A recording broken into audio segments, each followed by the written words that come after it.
Well, a very good morning. Welcome to GMU Extra. Today we have you seated on your feet. I mean, I love the trailer.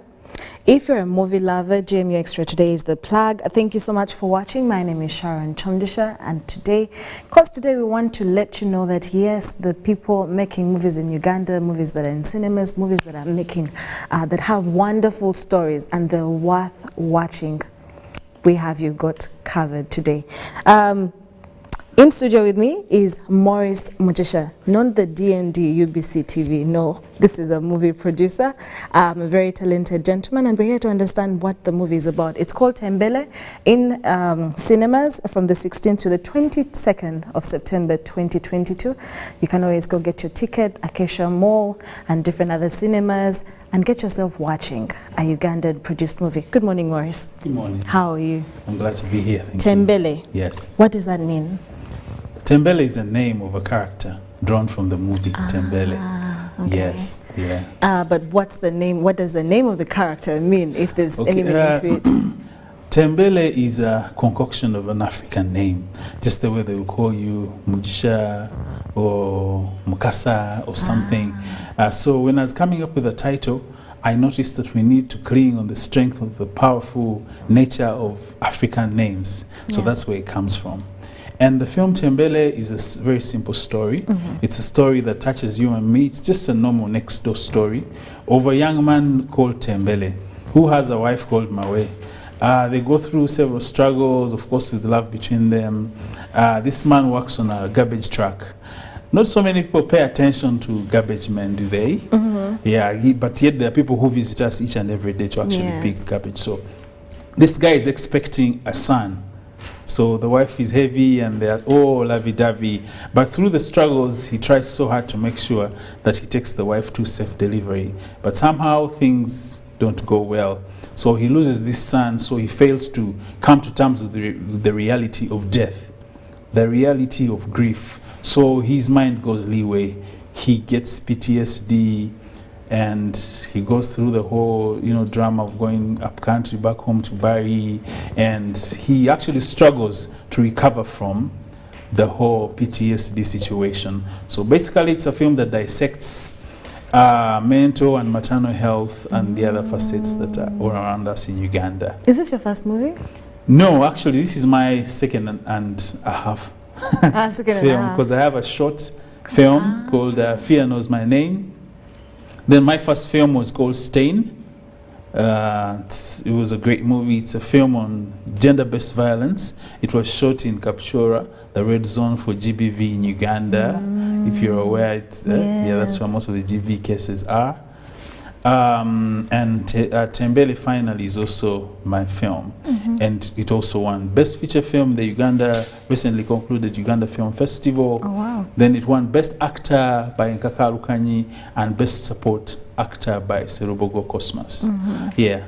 It seems like you have the themes, I love the fact that the bit of reality and makeshift, which is actually something that Tembele has.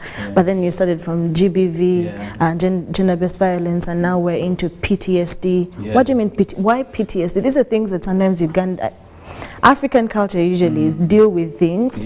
So what do you mean PTSD and all these other issues that come into the movie? Thank you very much for that question. You say that Africans like to deal with things. Exactly, that's where the power, the moral of the story is. My protagonist, or the lead character, Tembele, is a young man, an African man, grown within Africa. As you notice, most of our parents tell us to be strong, especially if you're men. Swallow men the hot stone. Men don't cry. Don't wear your heart on the sleeves, and all the other connotations that people usually coin about men. But in this case, it's different. I address the fact that it's okay for a man to cry. Then also, that's why lately, all over globally, not just Africa, cases of mental health are on the rise. So I decided, why not come up with a story that actually highlights such issues? Yes, as you notice, when Tembele loses a son, he goes to work the next day. You get the point, and his friend asks him, dude, my guy, you need time to grieve. You need to suck it in, take it in, and believe that this one is gone. Life will be okay.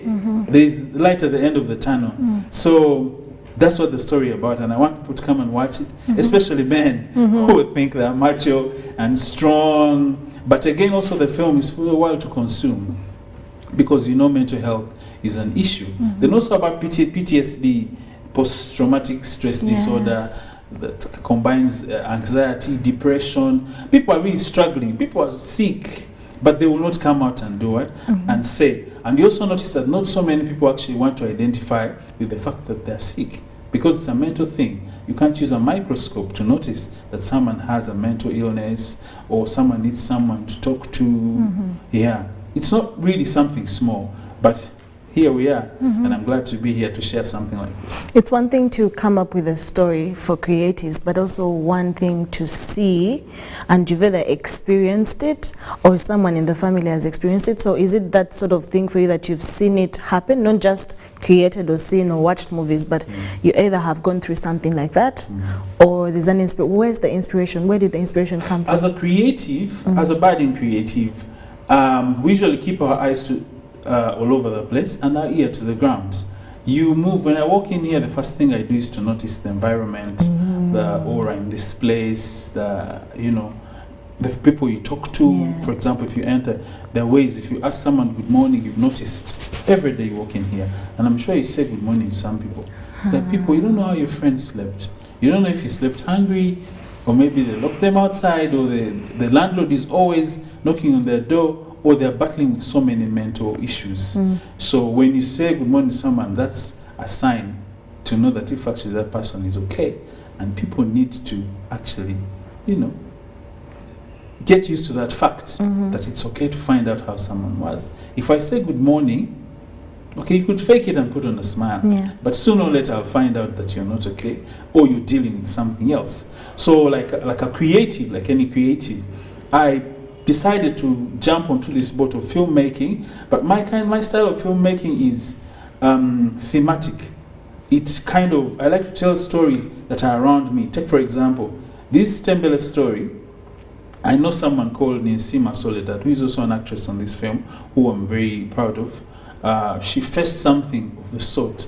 Yes, so she told me, why don't we sit and write something about this? Oh, wow. So out of the many stories that we had, and I found that it was actually fitting to address the issue of mental health. And that's why we came up with Tembele. Yes. Beautiful. I think stories with an inspiration or with sort of a backbone make more sense, because then people can relate. How long did it take you to write this story? Actually, I usually start off with the scribbles in the book, because I have a creative background. I mean, advertising and all. Usually start with sketches, then you come up with the locations, then you come up with your characters, then you're like, okay, this guy will have his wife, then they'll be young and struggling and energetic and hopeful. They're actually not hopeless. How old is the couple? How old is the couple? Is about 29 to so 29. You know that age where people are trying to acclimatize or try to find stability at work. So they're hopeful. They're expecting their first son, and it's very beautiful. Yeah. So actually, that's what makes the gentleman digress mentally, because he had counted so much on the joy that child is going to bring. So he goes and works so hard.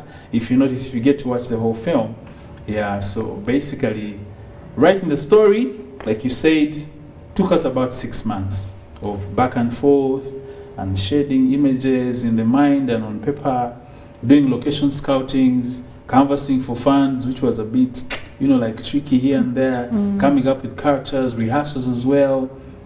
Yeah, and shooting, of course. Then the entire post-production, you know how it is. You work in environments like this, then the back and forth, then the music, because you have to go to studio and do authentic sound, or else you get copyright issues. Exactly, yeah. So basically, it took us about 6 months to do the whole thing. Yes. And choosing your characters, you talked about one of them winning an award. Yes. Choosing characters is also another area, because characters are vehicles that drive the meaning, because you see, it's just lines on paper. Yes. Yeah, so when the characters jump onto the words, it's important that you choose the right people. It's called casting. Casting is where you pinpoint. If you want, you can pinpoint. If you want, you can make a call, what they call a casting call. Yes. Yeah, you put it out on socials, or you go at the National Theatre, put a banner and put a day and time, then you mount a camera, and start giving them a few of those lines to see how they can actually deliver, and also how reliable the people are. So, for example, Tembele, which is played by Nkaka Lukanyi Patrick. Yes. Nkaka Lukanyi is a very good actor. I think he's one of the best male actors so far in Kampala. Yeah, he's really good and talented. So no wonder the Uganda Film Festival, he had to scoop that award for Best Actor, and I'm really proud. Yes. How was it working with him? Nkaka Lukanyi is a very brilliant chap. He's very understanding. Working with him on Tembele, because I had to switch him from English.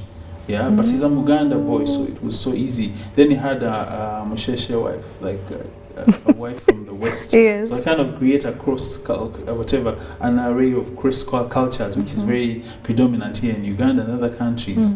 Yes, so he has a Nyankore wife and he's a Muganda. You get the point. Then of course there's a few words of Swahili where we cut across and go and shoot from Kapchora. So yeah, it was an experience working with all the actors. Wow. Yes. When it comes to your work, what is the actually? But let's go specific on Tembele. What's the best thing that you loved about working on when it came to Tembele? The most beautiful thing, I'll state it categorically that working on a project is one of the most exciting things, especially when that project comes to life. You're always anticipating. Every day is something new. You get the point. So first of all, you're anticipating, you're anxious. Shooting from, take for example, in Kapchora, you see that's a new environment. Then also taking your people with you, the cast and the crew, and you know that the topography is a bit weird. We had to wake up at 4 a.m. to catch the rising sun, which we failed to catch because it's so hilly. Then it's very cold, biting cold.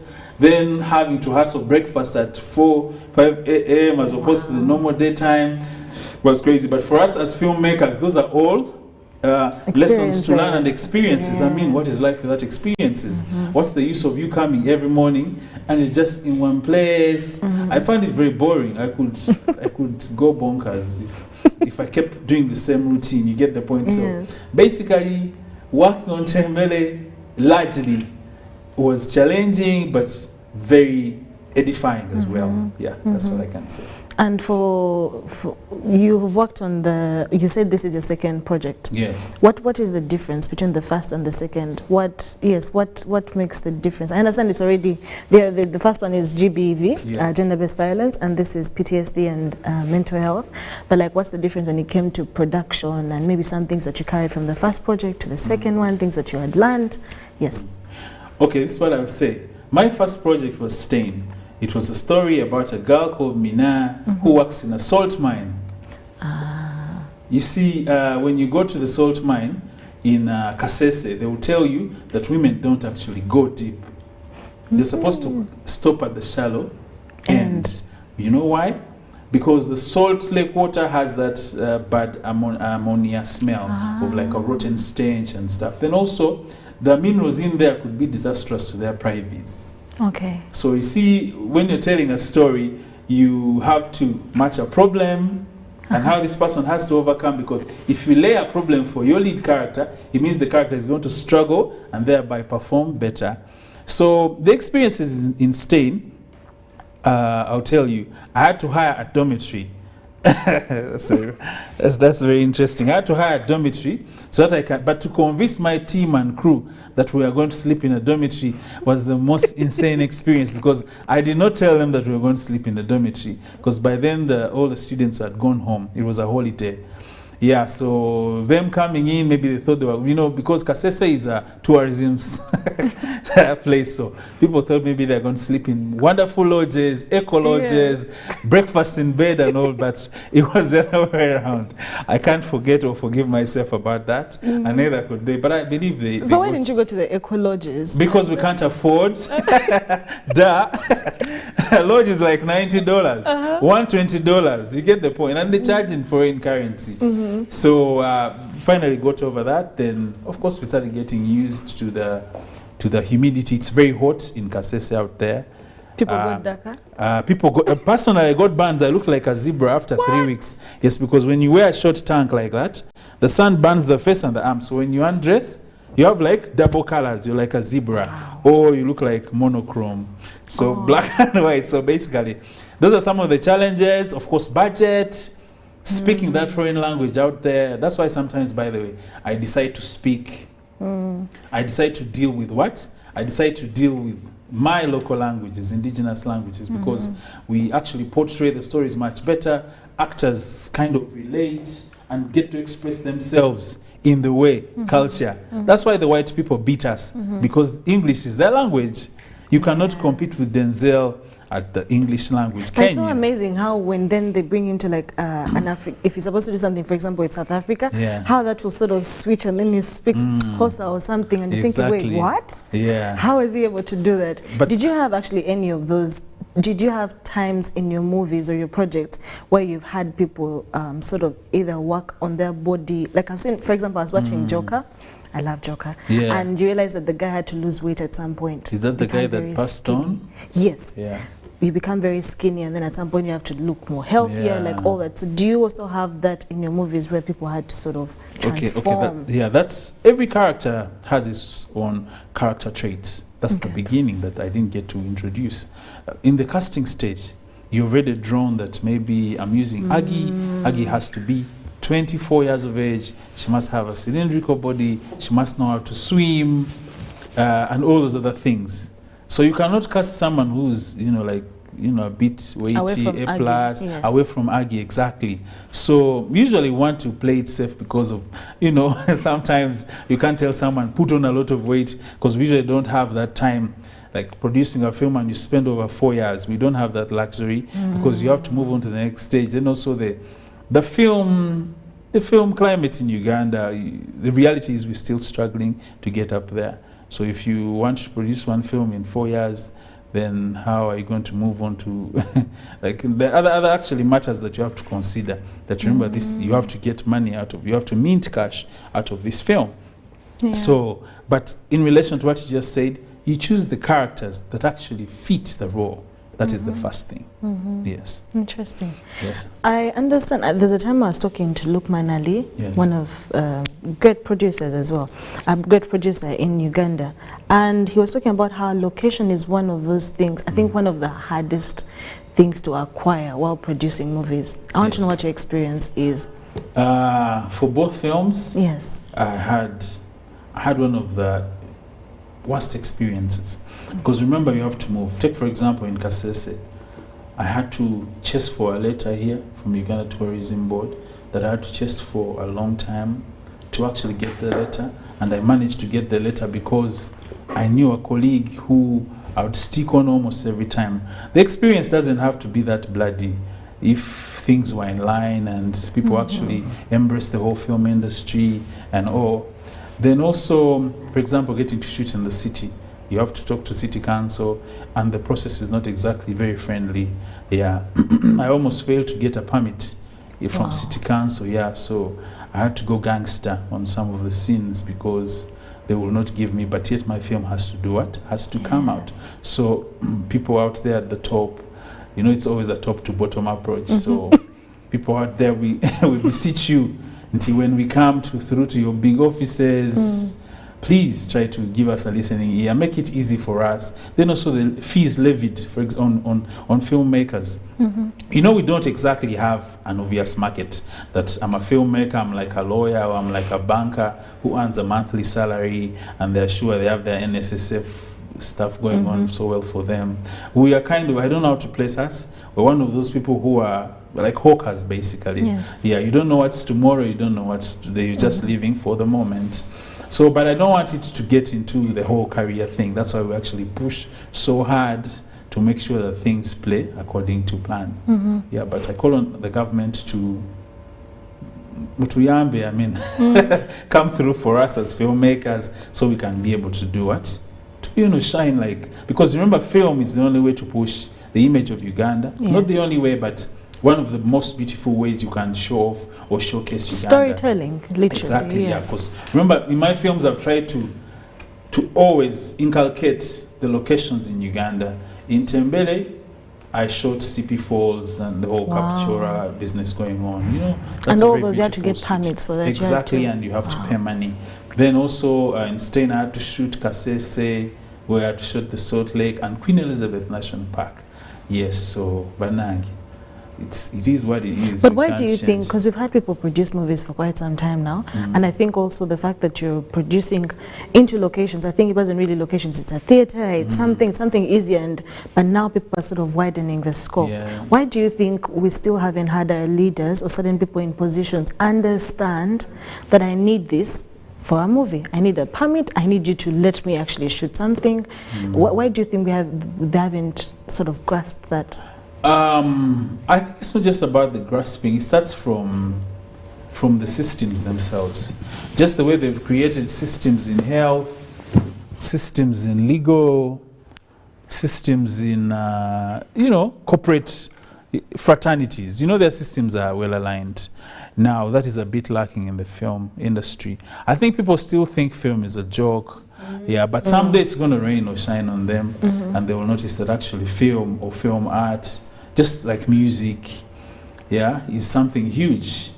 And maybe someday we're going to have systems where if you have to shoot maybe in locations, let's say Parliament, imagine, it will be like a police case for you to shoot in the Parliament. You can't even get close to the gate with your baggage. I'm sure you've moved with your cameras. They always think either you are an Al-Shabaab or something. They always have that whole perception about film. I don't know why.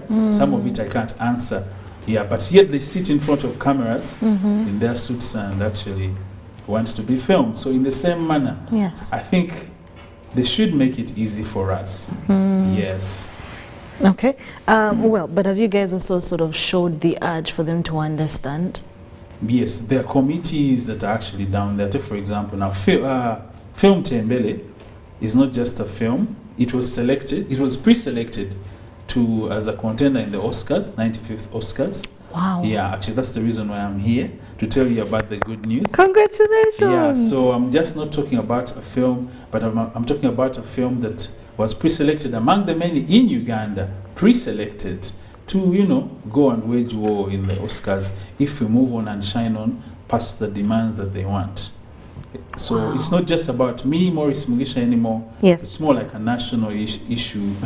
Yes. So everybody should, Ghana put in efforts. We're screening for 7 days non-stop at Acacia Mall from the 22nd, which is tomorrow. 16th to the 22nd. Yes, which is tomorrow, Friday. Yes. Up to the 22nd, the hours of 4 p.m. and 8 p.m. Tickets can go as low as 12,000, 14,000, 16,000 to 20K, which happens during the weekend. So I'm calling upon all Ugandans, film lovers, filmmakers, please come through, come and support a boy child, come come and support film, come and watch your own, very own Ugandan film, and see how far we've gone. You never know. So we want Tembele to the Oscars, actually, hashtag Tembele to the Oscars, or hashtag Uganda to the Oscars. Amazing. So, and this is going to be the very first time we're taking a shot at the Oscars, so you never know. The God up there is watching. Yes, we're still talking about Tembele, a Maurice Mugisha film showing from the 16th to the 22nd of September at different cinemas. And go out there, support. I mean, pre-selected for the Oscars. Let's take a short commercial break and we'll be back with more.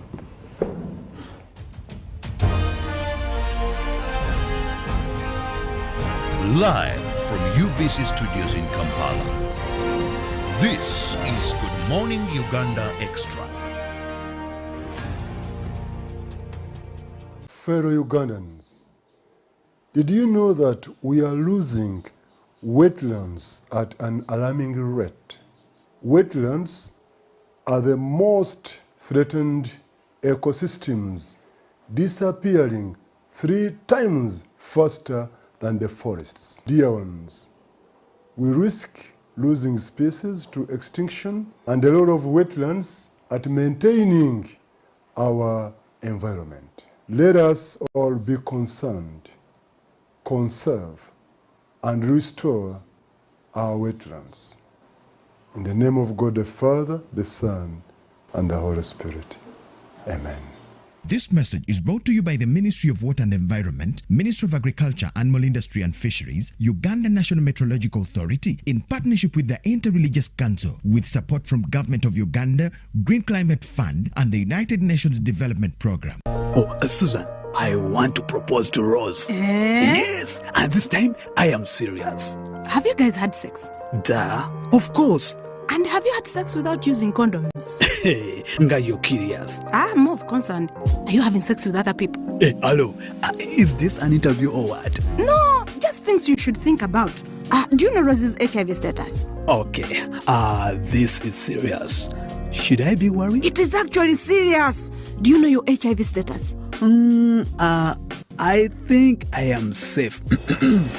Many times we get into situations that put us at risk of HIV. However, the first step to ending HIV is getting tested and knowing your results. It's Time Up HIV. Call 0800-211-046 or text 8080 toll-free for more information about how to prevent HIV. This message is brought to you by Ministry of Health with support from USAID. Our wetlands are being lost at a very alarming rate. Wetlands have become the most threatened ecosystem 3 times faster than the forest. With 35% loss globally since 1970, a quarter of wetland-dependent species are near extinction. This is a very serious loss to our economy and natural resource-based country. The government of Uganda is determined to reverse this trend. Therefore, my ministry calls upon fellow Ugandans to contribute to the conservation and sustainable use of the limited resources. Ugandans, stop cultivating, putting up buildings, and dumping in the wetlands.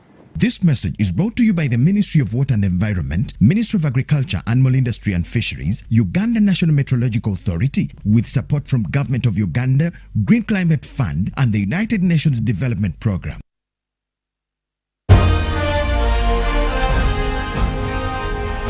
Live from UBC Studios in Kampala, this is Good Morning Uganda Extra.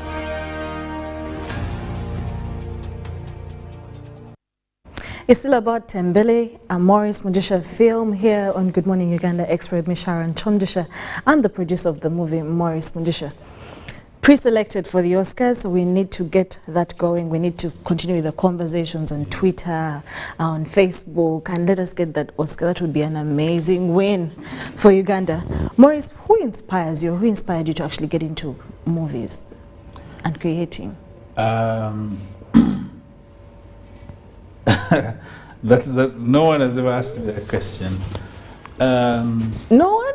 Yeah, no one has ever asked me. Hey, okay. Yeah, so basically, I think my father is a hard worker, so he's a photographer. He's called Mr. Bijingo Nelson. Shouts out to you, Dad. He's a hustler, he's a fighter, then he's a photographer. So I grew up seeing cameras while other boys were playing with toy cars and what. I grew up playing with all the Yashica cameras and, you know. Wow. So I grew up in his footsteps. So I just kept watching. That's why it's hard to say who inspires you. So I just grew up within the dwellings where my dad used to do his work. Sometimes I would escort him to the studios. I knew how they produced those black and white pictures, you know, the whole processing, the whole studio arrangement where you go in dark rooms. So I grew up seeing these things. I used to push him to events in the night where we would come back at 3 a.m. I don't think you ever went for such after. There's something called the after party after the weddings. Way back. So I used to run around with my dad. So as I grew up, I started holding lights for people, and I did it unconsciously, thinking maybe the dude was stressing me, but look where it's gotten me to. So I owe it to my dad mostly, and of course my lecturers at the university, Makerere University. You did mass communication, No. I first did music, dance, and drama. Okay. Yeah, that was the ground within which I stepped up. It is a diploma at Makerere University. So I have lecturers like Mr. Isiko Danchi Sensei, Mr. Mangeni, those are all doctors. Then I shot up and went for a bachelor's still at Makerere University, but I did a bachelor's in arts where I majored English literature and African cinema. So I also went and did a small diploma in radio and TV production. So with that, you know, here and there, all those arts all together, including the photography, which I started up with my dad, has actually mentored me to be the person that I am. Yes. What did you think when you first watched the first movie you made? When you first watched the film, because you see, I first did a short film, and I spent most of my money trying to kugezesa, to try to throw a stone and see what comes out.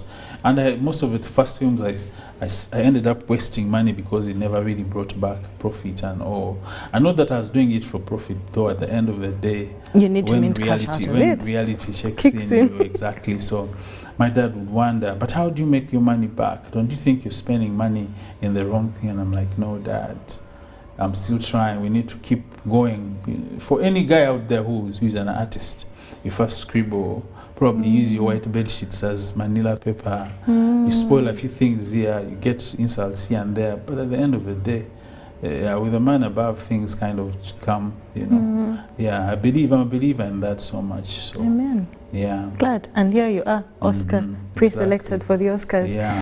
How much did it cost you for Tembele?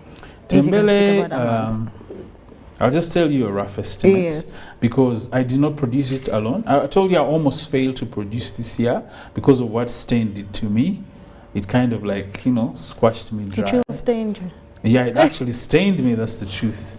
My budget was not exactly sufficient, so I spoke to a colleague of mine. He's called Isaac Ekuka. He's a DOP. He's one of the best DOPs in Kampala that we have.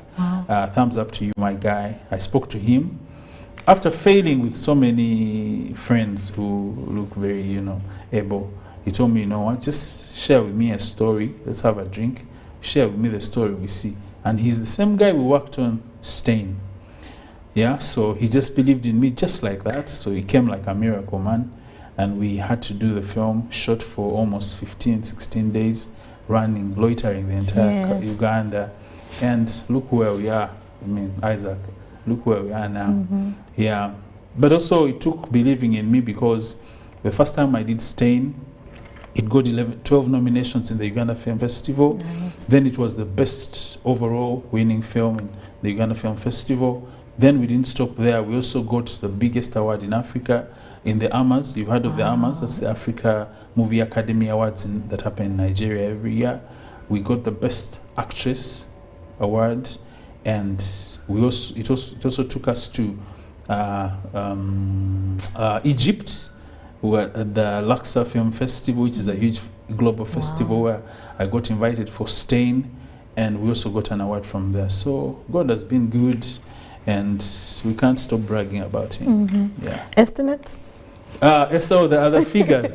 This time for Tembele, I spent about 25K, like 25,000 US dollars on it, because of the equipment and the team. If you want to work with the A-list team like Nkaka Lukanyi, the DOP himself, Isaac, they're the best guys in the city. You can do your homework. You work with the Nisimas, they're very good performers. You won't get someone out of their home. You tell her to leave the husband, or you tell a man to leave his kids and wife for 3 weeks. Then you take them to live in some shack and convince them that keep working without actually being able to. And even the money that we give them is very small. It's skinny. It also comes with passion, combined effort, and the dream. Yes. Speaking about passion, in the creative industry, rejection is one of those things that you have to get used to. Yes. So you're sort of pushed by what you believe in you, but also a few people that might believe in you, because the whole world might not. Yes. How did you, or how were you able to deal with that? Because you just said that in Tembele, actually, you know, you sort of fell out with some people, or some people looked able, but they weren't willing to help. How would you deal with that? And you almost couldn't actually produce this movie that is now pre-selected for the Oscars. Yes. Actually, how to survive, you must be, only the strong survive, you know that? Especially here in Africa, that's what we've been taught, that you have to keep going no matter how many shadows or stones and clubs that they throw at you. That's an attitude I've had. Firstly, because of my background, I grew up in a barracks. Yeah, so as a child, I went to Maxton Bay Primary School. I don't know if anyone knows that school. So the environment, we used to play football on the dusty road, barefooted, but we were not exactly poor people. We were good. I mean, good food, good beddings. We would wake up smiling. Like, we didn't have problems. You know, kids of those days. Yes. Yeah. So, and my dad has always wanted to push us to the best schools, even if things didn't, you know, whatever. So I grew up knowing, you know, harsh environment. I can't even call it harsh. I just know that's how the world is packaged. You don't expect to just walk in flawless and people adore you and worship you and give you flying kisses. No. Even in the industry we live in, you notice a lot of rivalry or silent treatments, or people won't be glad that you're where you are. But that's, I mean, sour graping. That wouldn't really waver me or take me away from my dream. Because the big dream is for me to shine, to make Uganda shine, to make my family shine. That's what I care about mostly. Just like faith. Someone will attack you because of the faith you have. But you see, with faith, it's a personal relationship. So, like, I'll tell you, I have a personal relationship with my career. And whatever happens out there, it's none of my business. So, guys, watch Tembele. And I can't wait to see you. Yeah. Amazing. I love the fact that you have the zeal. Yeah. And you understand that life is just so bigger than whatever you've gone through, but you can always make it. When it comes to also producers in Uganda, who are some that you think you might look up to, or you might actually believe that these are really amazing people? Uganda now has young, you know, budding, like simmering producers that I know. The names I'm sure I'm going to mention, you know them, or Uganda knows them. I'll start with Ronnie Nkalubo, he's a producer. Aisha Chomhanji is a producer. The Nawisos are producers, that amazing couple. Magola, Nathan Magola is a good producer. Prestige. Yeah, Prestige. Then Richard Mulindwa of Limi Production is a good producer. This gentleman who, Lukman, is also a good producer. So you see, they're all almost in the same age bracket. And so if we had facilities, or if we had the funds, trust me, imagine if the government woke up one day and said, we're giving this amount of money to every producer, we're giving you 2 years to come up with something killer that represents Uganda, and we throw out all these projects. Or maybe, since the money is just being given, we just show them freely on national television and push them out. You'll be amazed what stories will come out of those people. Yes. Because Uganda is actually gifted with not just nature, but even very intelligent, beautiful young people. Hardworking, passionate people. Sure. Yes. Because all the people that you're mentioning, you can see the stories and the movies or films on DSTV, Netflix. Others also budding or starring in Hollywood movies. Or, you know, it's beautiful to see where the industry is actually going. Yes. Now, when it also comes to during the production of Tembele, what's one of the weirdest experience that you had, and you're thinking, my God, we didn't know if we could actually like sort of walk out of that? Two things. When I was shooting Tembele, this is personal. I almost failed to shoot Tembele because of obvious reasons, finance. That's when this guy, Isaac, came on board. That was like weird. And I had to decide in 10 days that we have to hit the road. Wow. But I already had the plan, the whole sketch, the people, the cast. I'd already spoken to them as though I have the funds. You get the point. So it was either I do or die kind of situation. Wow. Yeah, then also when we went to shoot in Kapchora, of course, we traveled. We used a drone, 2 drones to, you know, ferry all my cast and crew. Waking up at 4 a.m. in those bushy places, you know, you're carrying people's sons and daughters, fathers of people, mothers of people on your shoulder, and you don't know how safe you come back. These are things we take for granted. Wow. But I'm very grateful, of course, to God that everyone came out. They didn't even get a bruise or scratch. For me, that is, you know, unbelievable, and I'm still grateful to date. Then also the whole experience of the story of the film. You see shots of young men being shot on top of those garbage trucks. and they're roaming in the streets, and how the shots will be maneuvered. For all those cameramen, even these ones behind, they will tell you, they'll even start to debate how the shots were taken on top, because usually all the shots are on ground. So this time we had to go up, the DOP had to be up, the camera guy had to be up, the light guy had to be up, the actors had to be up. I'm sitting on top of garbage. I didn't know I was going to convince the actor, bro, tula mukasasiro, we are going to leave. Because you shoot the whole day. Yes. You take the van, you pay for it, the car, then keep shooting in that stage. But at the end of it, of course, we had masks and protective gear and sanitizer. We had like jerry cans of sanitizers there.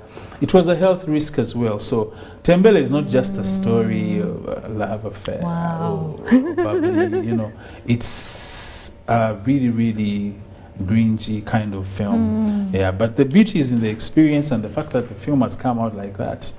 We just can't stop to thank God. And your best experience? We've talked about the worst, the ones that, oh my God, now the best, like where you're like, yes. My best experience was when I got an award for the best feature film again. I did not see that coming. Did you cry? Yeah, for the first time. Yeah, for the first time, it took me 10 minutes to regain my sanity, because that's usually the last and biggest award of the night. Yeah, then also it's not just about the award, it's about the fact that, you know, when you get an award, you remember what you went through. Yeah. Because now the entire group in Tembele, it's not, okay, I'm here as Tembele and speaking for the rest. Like, people have a reason to believe in you. And, you know, people will use money to buy others to believe in them. But, you know, you come up with a project, you have friends, the DOP is very happy, he did a good job, the actress is very happy, they did a good job, the actor is very excited that people are actually staring at them. Then everyone that actually helped you, because they see the news, they call you. Even the woman who lent you a kiosk at 100,000 will call you, hey, that's what actually kind of makes you feel accomplished. It's not just about the money bags and all, but just the normal people calling you and telling you, you know, the everyday regular Ugandan. Yeah, so it's more much like that. Yes. Where do you see yourself, Maurice Mugisha, producer, in the next 5 years? In the next 5 years, I want to own a production company, not just a production house.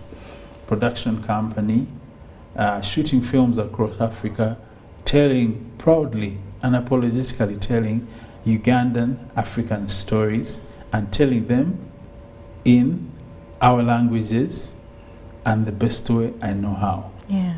So much so that, you know, when you have a production company and you have all the funds, instead of waiting for a white guy to call you, or a guy in South Africa, Muzanzi, the group in the people who make films, Muzanzi, film, Bollywood, that's India. I can hire a DOP from Bollywood because they make one of the best films, or a guy who I can, you know, do a collabo with probably Steven Spielberg. Yes. Or this guy produced Nope, Jordan Peele, the new guy. Yes. Yeah, to come back home here and shoot excellent, beautifully executed films back home, because I mean we have it all here. Yeah, so that's my dream and that's where I see myself. Talking about Jordan Peele, I think there's a movie that they produced, was it last year? No. Under the Bridge, Under the Train, one of those. It's something Under the Train, but it's a movie that takes you back to the times when blacks were slaves or struggling and all. And one of the actresses, they talk about how it was so traumatizing that they had to go actually for counseling, or you need to talk to someone to sort of not stay as a character, because sometimes I think you wear it too much that it becomes you. I'm just wondering for Mkaka Lukanyi, that was, you know, the guy struggling and suffering from PTSD and mental health. Is there something like that as well? We would like to have all a very beautiful question, by the way. Yeah. We would like to have all those services where he has even a caretaker and a makeup artist on standby on him only, one who chooses his, you know, we help him wash his hands after. But sometimes we are cut short by budgets. That means the bigger the crew, the bigger the expenditure. Sometimes we can't spend beyond our means. You cut your cloth according to what's that saying? Let's say you cut your coat according to your cloth. If you have 2 meters, you can't want to make a kanzu. You just make a short kanzu. So basically, I will not lie to you that I took them for maybe to have a counselor on site. Rehabilitate. No, I didn't. We just did it the African way. Chichiga way. You're trying to tell an African story, Exactly. So I think it would best tell you that, especially the actress and the actor. They're the ones who went through it. Yeah. Like me, I went through it, you know, for 6 months writing it. Yes. Yeah. Then sometimes some scenes would actually make me cry. Yeah, I'm a hard guy, but if you watch it, you tell me. Yeah, you saw it. I'm definitely planning tomorrow to actually go and watch it. Yes. You can watch it. You tell me. You give me your reviews. Yes, I will. I will. Thank you so much. Thank you for coming through.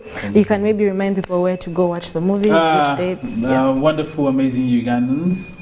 Wherever you're seated in the comfort of your TV set, or you're in office, or in your usual hustle, I'm calling upon you to come and watch and support the Ugandan pre-selected Oscar film called Tembele. It's showing between the 16th, which is tomorrow, and the 22nd of September between 4 p.m. There's a show at 4 p.m. and a show at 8 p.m. at the Acacia Mall. Be there or be squared. I can't wait to see you. Thank you so much. Nice to meet you, Maurice Mugisha. Please continue producing and telling the African, Ugandan stories out there. Thank you so much for watching GMU Extra. Go out there, watch the movie. It's a film, a Maurice Mugisha film, 16th and 22nd of this month. It's about 20,000, 15, 16, 20,000. Please go there. Time is 3 p.m. and 8 p.m. Go and watch, support our Ugandan. It has been pre-selected at the Oscars as well. So please continue spreading the beautiful news as well on all social media platforms. Let's tell that story. Let's send the reviews on there and let us get that Oscar if we can. We believe we can. I know. Maurice seems like a very good believer, so we believe we're taking that. Yes. Thank you so much for watching. My name is Sharon Chumdisha. Have a good morning. Bye-bye.